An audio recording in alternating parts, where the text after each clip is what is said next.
The secret to happiness is a non-attached life. That is the secret. I think if we can get to a place of it is what it is and just to remain in that, life happens. And life happening is not love and light and peace and bliss and ease and all that. And I do think that when we get through a lot of the stuff that's like stored within us and repressed and unresolved, if you hear Arlo whining, it's because he wants to come up here, but he's all muddy. We're still on the horse farm in Italy. If you can get through all that, I do think that life is a little more fluid. I do think that there is ease and grace to an extent, you know, like abundance is more available. You have deeper relationships, you have deeper love because you're, you know, fully loving yourself and all of that. But there still is going to be experiences where it's like, it's hard and you're sad. Like for me right now, it's like, I love this situation here on the horse farm now. I love the friends that I've made. I've met people who I'm like, wow, like, you know, I actually really like you. Or like, even like romantic. I had a hinge date come here to the farm yesterday. And he brought two friends that he's traveling with. And we all hung out, like all the people here on the farm hung out with them. And we all had like such a fun night together. And, but in all this experience of traveling, you have to be in a non-attached state. And it's with, even if you're not traveling, you don't have to, but I'm choosing to, because if I were to be like, no, like, it's never going to get better than this, then like, that's the reality that you create. And so it's like letting the feelings move through me. Like, okay, yes, I'm sad for the foreseeable goodbyes, in the near future, or farewells for now. I'm excited for what's coming. I am grateful to be so alive, to be having so many new memories being made, and to be meeting so many new, different, amazing people, and to just be living in that place, that non-attached place, but feeling everything. That's what I'm realizing is truly living. And I feel like so much joy is available when you're in that. Like, even though I'm feeling sadness, you know, I'm also feeling joy in the fact that there's sadness, because the sadness is telling me like, oh, you love so much. And so that's also a beautiful thing. And so we're spiritual beings, right? Having a human experience. We came here to feel it all, to be in it all, to have the contrast, to experience the light that we are within the contrast, within the darkness, the shadows. So that's my favorite analogy. One of them is, or whatever it would be called, metaphor maybe, but I've talked about it before. A movie screen. If you were to shine the light on the movie screen, it would just be light. If you add in the shadows and the contrast, then you're watching a movie. You're seeing the light be expressed in different ways. That's us. That's our human experience.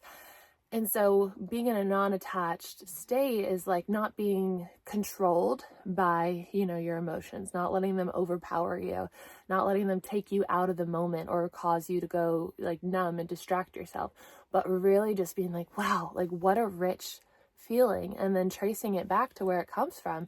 And it's always coming from like either the desire to be loved or love, because that is like the essence of who we are. And so just kind of rejoicing in that and being like, wow, you know, I signed up for this and I'm a miracle, because, you know, what are the odds of like being the chosen sperm to become a human? Like, it's incredible that you're here right now. And from what I understand from the spiritual realm, what I've been downloaded with, what I've heard is like, it's such a desired place to come to earth. And our souls really, really want to, a lot of souls really, really want to come to earth. It's a unique place here. It's a very hardcore place here. And you learn a lot of lessons really quickly. And I believe that, I feel that there are other planets where, you know, it's higher dimension, it's more love and light. And Earth, we're shifting into the new Earth energy, right? We're shifting into this 5D energy where it's like more love and light, more access to abundance, because we remember the truth of who we are, the abundance that we are. And so Earth is shifting, and we chose such a potent time to be here to experience like all these changes going on. And I think it's just incredible. And so when we can shift our perspective like that, and even see how all the shit that you're going through right now is like setting you up for the best things ever, for exactly what your soul wants to experience here on earth, and just not being attached to how it's going to play out. I watched this video. I love some of these reels and TikToks. They're so funny. But one yesterday where it was like me trying to interfere with God's plans. And it was like an older woman like rolling the dough for a pizza, and then like maybe the granddaughter or daughter tries to do it a fast way, and it just like knocks the powder of the dough like all in her face. And so it's like, I hope that you can maybe imagine that the way that it happened. But it was hilarious because it's so true. It's like when we try to rush things, when we become so attached to how things are going to be, when we meet people and we're like, no, I can't let this situation go. Or like in dating, like if you meet someone, you're like, like I need to hold on. It's like, that's not the magic. It's like with, you know, this person I met or whoever else I meet in the future, is like, I'd rather just live through divine timing. Like, just let go. I've seen enough miracles recently where I'm like, okay, I actually don't have to try to control my reality. Like, I can put in my order, like we did the other day with the universe. I can choose what I want, but I'm always, always, always choosing if it's for the highest good. And the highest good for yourself will also be the highest good for everybody else. And so if I'm choosing something, I'm like, is this for the highest good? Is it in alignment with my soul? If not, I choose what my soul wants. And by doing that, and then letting go and just letting everything be, it's like, I feel like there's so much peace in that. I saw one of you commented the other day, is like if you don't know what to manifest peace. I loved that, because what else is better than feeling at peace in your body, in your experience, right? And so that's what I really am wanting to bring forward into everyone's life who feels called to, you know, being in my energy too, is like, I hope that I can guide you to peace in your own body, because that feeling, it's invaluable. Like, there's nothing better than like being okay and non-attached in a situation. And there's different ways that we can do it. It's like when I, you know, get a little anxious about like maybe like a date, or about like how I'm going to come off in a message that I send or something, I'll go through and I'll do EFT tapping. And in EFT tapping, you're saying like, even though I'm feeling anxious about this or feeling whatever, I love and accept myself. And so love and acceptance is like, that's the essence of what we are, right? And so when we can love and accept ourselves, even when we're feeling these things, we're alchemizing them. And so through these processes of like EFT tapping and breath work and brain retraining, there's like, we have so many tools available to us to get to a state where we're like, okay, I surrender attachment. I am just going to live my life, and the easy way. And like I was saying, the easy way does not mean that everything is perfect. I mean, it is perfect. It doesn't mean that everything is just joy. Like, maybe on the other side of it is joy, like I was talking about with like the sadness. Like, things will still be sad, there will still be heartbreak, there will still be change, there will still be, you know, things that are like, could be perceived as like not good, but it's all part of the journey. And so I think that made sense. Let me know if it did. Let me know if you have an experience with it. I have my 21-day program starting on May 1st. I'm so excited that so many of you are in that. And if you want to sign up, you can go to the Calendly link in the bio area here and select any time on May 1st. Send me your email. I'll send you the daily videos for what we're doing. Brain retraining, we're using neuroplasticity, we're doing EFT tapping, we're going in with energy work, we're going to be doing breath work, and it's just going to be so perfecto. And I'm so excited. I'm so excited to do it myself. This is something that like I do all the time, but it's more organized and like way more specific with guided things to follow. And I just love having a plan in front of me with all these tools. And then you get to carry forward the things that really resonate with you for the rest of your life. But 21 days is like such a perfect time for changing neural pathways within our brain, for allowing ourselves to have a new perspective on life, for, you know, changing our physical state, changing the field around us. Like how Joe Dispenza talks about, like the field affects matter. Like when you change your field, you are literally changing matter. You are changing your perceived reality. You get to jump timelines, like whatever you want to call it, using quantum manifestation. Like anything is possible for you.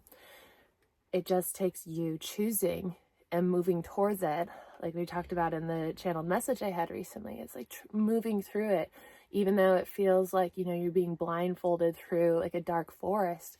It's like you are about to arrive at this new, beautiful light, like reality that has everything that you've been wanting. And it just requires you choosing and dedicating and committing to this new way. And like we get thought patterns within our brain that control and affect our physical state and mental, emotional, spiritual. They're just on loops, right? And so we can choose to change that, but that's the thing, is you have to like choose to change it. No one else is going to do it for you. It doesn't matter how many like things you watch online and books you read. It's like you have to spend the time, just like however long a day, actually going in and doing that work to get out of these patterns that are often really great for controlling us and keeping us in the old paradigm. But we're moving into that 5D energy, baby. So let's just open up and allow ourselves to experience that beautiful part of this human experience too. So a lot in that one. If you like this message, please give it a thumbs up. Subscribe if you're new here. Leave a comment if you'd like to do so. Tell Arlo that you love him if you don't know what to comment. And yeah, I'm going to do some work. It's been a really cold few days here on the farm. We've had 75 degrees Fahrenheit for the past few weeks, which is everything's different here in Europe. As an American, like we just measure everything differently. You can look up what 75 would be, but now it's like 2 degrees Celsius, 34 Fahrenheit. So it's just like it's been on and off raining and snowing, which is so different. And so I've been huddled up with my little space heater that I have in the van. This is what heats my van. And it runs on a 220 volt electricity, so I have to be plugged in, which is fine because if you've been watching, you would know that I have had like so many things that I've had to figure out with this new van and the way that whoever built it. So I was able to have one of the guys here. He built me a cord, so now I can plug into electricity. The issue is that I needed a double male cord, and I know that that can't be like the safest thing, but I'm not plugged into a generator, so it doesn't seem like it's that unsafe. So I have electricity, which is great. And my neighbors, who I love so much from Wales, they are giving me part of their old solar system. So I'll have solar in a few days, and they're going to help me install it. And what else was I gonna share? Oh yeah, no, that's it. I still need to do a van tour and like show you guys what I've updated in here. It's feeling really good. When I first arrived here to the horse farm, like, you know, I was so dysregulated. I was like, do I sell the van? Like, am I, you know, on the right path? But that's the thing with dysregulation, like you can't even see what's in front of you and how wonderful it is. And so now I'm like going to bed like, oh, I have to leave soon. And also I have to start making decisions again soon. So that's another thing, is like, it's nice to have the balance of like finding a place to stay for a while and then also, you know, changing it up and going on the road and making decisions and whatnot, and like where you're gonna sleep and like where you're gonna go next and what country you're gonna go to. Like after I go to Austria in May to meet my friend visiting, I'm so excited. I have to decide if I want to go up to Norway or if I want to come back down to Italy, France area. I don't know. Norway is like, it looks so beautiful in the summertime, but I don't know if it's going to be warm enough when I get there, like May, June time.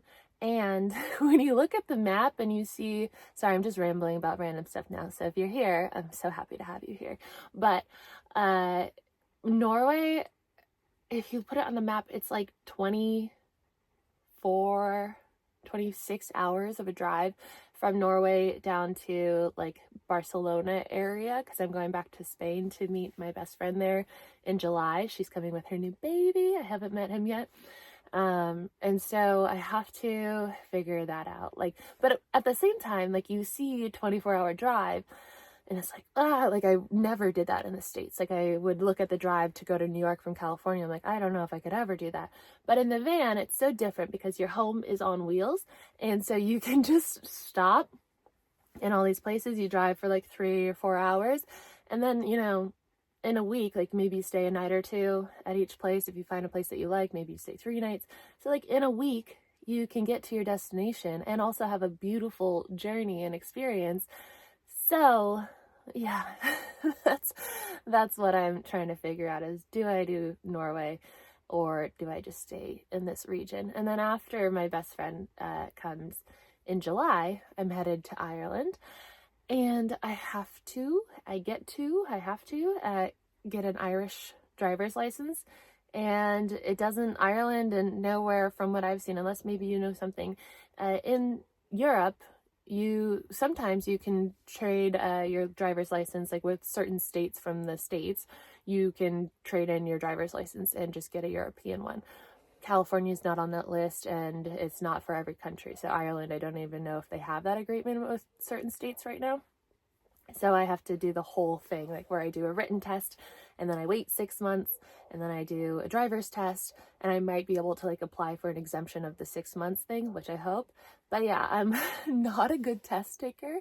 That's not my skill. I failed it 3 times when I did it in the States when I was 16. And then I failed my driver's license too, because like when you do the driver's test, I ran a red light, because in the States you can turn right on a red light. But I thought, like, okay, you can turn left on a red light too if no one's there. So then I turned left on a red light and nearly hit a pedestrian and failed. And I had heard about like people still passing if they make like little mistakes, but I didn't know like what was big and what was little. And I asked the driver instructor, I was like, did I pass? And they're like, no. They were terrified being in the car with me driving. So I'm a much better driver now that I know how to drive, but I am kind of trying to be non-attachment about the experience of getting my driver's license in Ireland. It might be a good source of new stories to share on here, because it is the other side of the road and it will be a little bit different. So that's the adventure, and I'm so happy to have you here, especially if you continued watching for this little ramble, and I'll see you in tomorrow's video. Thank you so much. Love you guys, and we'll talk soon. Bye.